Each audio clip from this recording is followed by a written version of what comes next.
Моя мама, Елена Ивановна, была прекрасным человеком. Это была веселая, жизнерадостная, невероятно умная и деятельная женщина, наполненная добром и светом. С самого детства мы были с ней лучшими друзьями. Понимали друг друга с полуслова, вместе занимались спортом, любили кино, поддерживали друг друга и единым фронтом разбирались с разными проблемами и трудностями. Так было до середины 90-х годов. А потом все пошло, что называется, по известному месту. Брак моих родителей разрушился самым неприятным образом, и мама, любившая моего отца всем сердцем на протяжении всей жизни, впала в глубочайшую депрессию, пристрастившись к алкоголю. Ранее не имевшая с этим никаких проблем, она стала жертвой гена алкоголизма, блуждающего в нашем роду, который в глубине самого темного закоулка организма только и ждал момента, чтобы проявиться. Мама погрузилась во всеобъемлющую печаль, потеряла интерес к жизни и продолжала существовать в режиме автопилота, коротая долгие, одинокие вечера за бутылкой. Я же погрузился в свои материальные проблемы. На дворе стояла первая половина 2000-х. Надо было учиться, зарабатывать на выживание, строить романтические отношения и заниматься прочими, важными с точки зрения общества вещами, которыми я оправдывался сам перед собой и своей совестью за бездействие в этой трагической ситуации.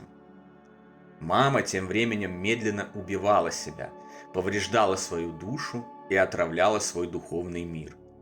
А я, видя все это, не в силах вынести страдания одного из самых близких и родных людей, медленно, но верно отстранялся от нее. Я убеждал себя в том, что она сама виновата в том, как развивается ее жизнь, что при желании она легко может все изменить к лучшему, и только она сама может спасти себя и уйти с этого гибельного пути. Время от времени я пытался ей помочь и осуществлял какие-то робкие движения в направлении того, чтобы выдернуть ее из ямы. Без особой настойчивости предлагал переехать в другой город, отнимал купленный алкоголь и выливал его в унитаз, привозил ей домашних питомцев, которые ненадолго отвлекали ее и помогали снизить количество употребляемого яда. Но этого было явно недостаточно. 1 сентября 2015 года мама умерла на 63-м году жизни. Умерла в одиночестве, в ужасном состоянии, в холодной палате реанимации, после 2 недель нахождения в мучительной печеночной коме. А я так ничего и не сделал. В тот момент я еще ничего не понимал, до моего духовного разворота оставались еще долгие годы. Поэтому в очередной раз я убедил себя в том, что мама сама виновата в том, как все вышло, заткнул голос совести, задвинул болезненные переживания в свой самый дальний уголок сознания и стал жить дальше. Стал жить дальше, не обращая внимания на все возрастающее количество странных событий и тяжелых испытаний, выпадавших на мою долю и долю близких мне людей, от которых с каждым следующим случаем я мог отстраниться все меньше. А затем настало время, когда я уже никаким образом не смог отстраниться от страданий моего самого родного и близкого человека, Даньки, и прошел этот путь с ним вместе до самого конца. Через онкологические больницы, мучительные анализы, медицинские тесты, убийственные диагнозы, тающую на глазах надежду, химиотерапии, невыносимую боль и физическую смерть. Данные исследования околосмертных переживаний, смотри книгу Джеффри Лонга «Доказательства жизни после смерти» и другую литературу по ОСП в приложениях к любой нашей книге цикла «Жизнь после жизни есть, я знаю» или в разделе ссылок на этом канале. Обобщенная коммуникация с потусторонним миром, смотри, например, книгу Роберта Крукола «Высшее приключение», и подтвержденные видения на смертном одре говорят нам о том, что каждый из нас приходит на Землю с определенными задачами и испытаниями, через которые нужно пройти и чему-то научиться, взяв в конце концов полученный опыт с собой в потусторонний мир. Самым главным моим страхом и самой сильной болью всегда были не собственные проблемы. Больше всего я всегда боялся страданий и потери близких людей. Недавно, с помощью телепатических откровений из духовного мира, я осознал, что одной из главных моих задач на эту жизнь было победить это свое малодушие, научиться принимать и выносить боль и страдания родных и любимых, думать не о себе, а о них, помогая им пройти через выпавшие на их долю мучения. Я должен был перестать отстраняться от родных и близких в момент их страданий, обезболивая таким образом собственные мучения.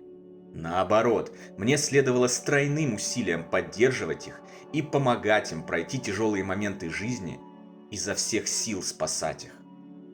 С самого детства я выбрал для себя простую и понятную модель бегства из ситуаций мучения близких для моего сердца и горячо любимых существ. Я просто отходил от них подальше, почти полностью устранялся от их проблем или действовал формально, чтобы их болезни или смерть не причинили мне невыносимой боли и не разрушили мою психику и меня самого.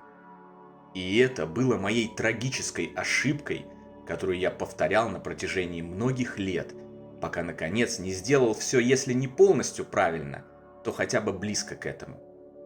Я усвоил, наконец, очевидное вроде бы знание, которое на самом деле всегда лежало на поверхности. Материальные вещи не важны. Мы должны умело балансировать между необходимостью комфортно устроить свою жизнь в физическом мире и духовным развитием, которое, в свою очередь, и является нашей главной задачей пребывания на Земле. Как минимум часть нашей жизни мы должны посвящать бескорыстному служению другим людям, родным или вовсе незнакомым, используя для этого таланты, с которыми мы пришли в эту жизнь, вместо того, чтобы зарывать их в землю и тратить все отпущенное нам время на яростное накопительство материальных безделушек, ни одну из которых мы не сможем взять с собой на тот свет, в отличие от любви, знаний и добрых поступков. Когда я осознал эти простые вещи и приступил к их реализации на практике, в моей жизни немедленно начались волшебные перемены. От безвидимых на то причины усилий с моей стороны наладившемся здоровье до впечатляющих успехов на работе и в личных финансах. А самое главное, я обрел душевное равновесие, без которого жил всю свою сознательную жизнь. Первые годы после ее перехода в тонкий мир я не чувствовал незримого присутствия мамы. Она не приходила ко мне во снах, в отличие от Дани и бабушки с дедушкой, которые навещали меня регулярно. Я не ощущал никакой связи с ней, как будто она просто пропала, была стерта из существования. Позже я понял, что происходило это, скорее всего, потому, что вследствие того, как она провела последние годы своей жизни и что сделала с собой, после перехода ей пришлось решать определенное количество проблем, восстанавливать свою духовную энергию, исцелять нанесенные повреждения души и повышать уровень духовного развития, прежде чем она смогла попасть в духовные сферы, наполненные красотой, радостью и счастьем, и обрела возможность присматривать за своими оставшимися на земле любимыми. Уже совсем недавно я попросил у мамы прощения, отправив ей мысленное послание о своем раскаянии в том, что я фактически бросил ее наедине с самыми ужасными бедами и трудностями. О понимании совершенных ошибок и искренней надежде и даже уверенности, что я больше никогда их не повторю, а вместо этого потрачу остаток своей жизни на получение духовных знаний и помощь людям. По немедленно пришедшему ответу, по нахлынувшей волне тепла и любви, я понял, что мама меня простила. Дорогие друзья, скажите и вы своим мамам и папам самые добрые слова.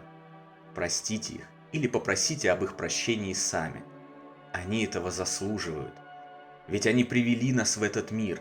Большинство из них были нам помощниками и проводниками, когда мы в этом нуждались. Да, не всегда они делали это правильно. Иногда совершали ошибки и тем самым вредили себе и нам. Но вы не держите на них зла, ведь они это не специально, а потому что тоже, как и мы, играли свою игру жизни вслепую, без спойлеров, решали свои задачи без готовых рецептов, и порою им некому было подсказать, как действовать верно. Они старались, как могли. Неважно, существуют ли ваши родители, да и любые другие любимые сейчас в этом мире или уже покинули его, никогда не поздно сказать им слова благодарности, простить или попросить о прощении. Вы можете сделать это в любой момент и тоже обязательно и немедленно почувствуете волну радости и любви, которая окутает вас с головы до ног и принесет с собой тепло, счастье и уверенность в том, что все обязательно будет хорошо.